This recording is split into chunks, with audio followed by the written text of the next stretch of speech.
comedy's good. I like doing comedy. I was a nanny for years before this. It was ridiculous, dude. Upper West Side kids, 10-year-old twins, boy and a girl, absolute billionaires. Billionaire, lived right across the street from Central Park, you know, those kids. And my favorite thing about it was they thought I was just as rich. Which, you know, was funny because I was their servant. But I did like to play along with it. Like one day, I picked up the girl from a play date, and she was like, "You want no secret? Sophia's never flown private." And I was like, that's humiliating. She was like, yeah, she doesn't even have $1 million. And I was like, why are you even hanging out with this bitch? He was like, why do you smell like eggs? And I was like, well, I eat them for every meal. I don't want to talk about it. And dude, one day I found out the girl was gay, which is great, but it was a very incriminating way for me. I showed this girl a picture of my girlfriend, and she goes, oh, do you have any inappropriate pictures of her? Can I see some inappropriate pics? And I was like, yeah, could you phrase this in a way that doesn't make our Uber driver call the police? That would be sweet, you little perv. And it was so funny because her brother, total opposite, very romantic little boy, he'd always come up to me and be like, ugh, I can't wait to be your age so I can just fall in love. I know, I'd be like, nice. 2 gay kids, that's great. I can't wait to see your journey.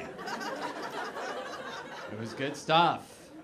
And you know, the mom, of course, like strict little worried rich mom, she came to me one day and she's like, the kids are 10, I'm freaking out about them getting into like drugs and alcohol and weed, I'm scared about weed, what do I do?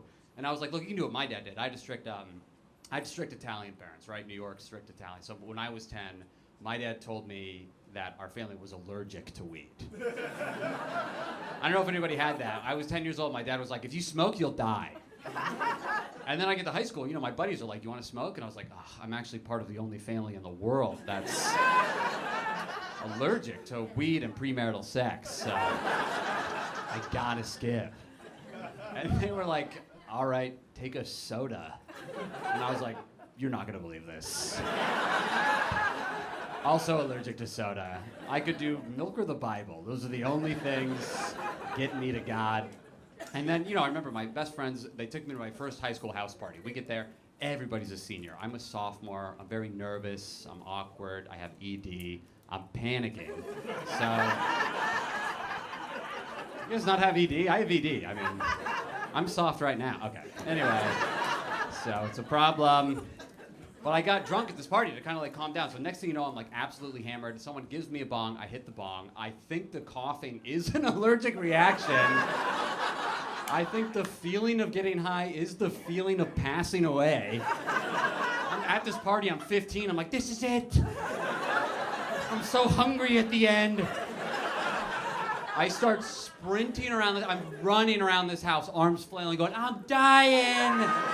I'm dying. Really locking in my virginity for the rest of, really put my dick on ice until 4th year community college. So, you know, classic revenge story. To get my dad back, I bought a weed brownie off this kid. You know, he picks me up from school. You know, of course, you know, I was like, you want the brownie? He was like, sure. And then, like, you know how it goes. I wait an hour. I ran into my dad's room, and I was like, how's it feel to be high, you liar? And he died. But, you know, it was, skipped a generation.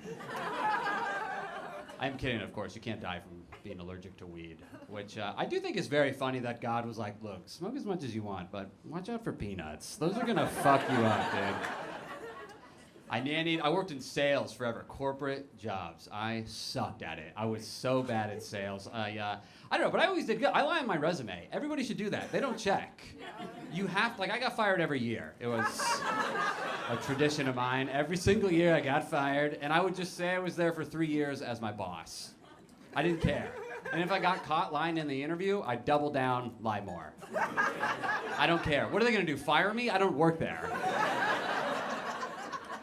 It is funny when they catch me, because I do double down. It's funny for them. Like this one guy, I got this big interview, like VP of sales. I was on Zoom, this guy was all serious, and he's like, this is a big job. What's your current CPI?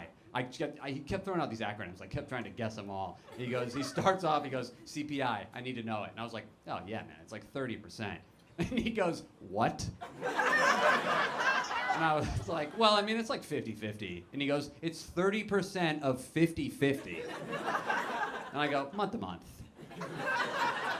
So it was 30 minutes of this, just me talking out of my ass, just like, BBL every quarter.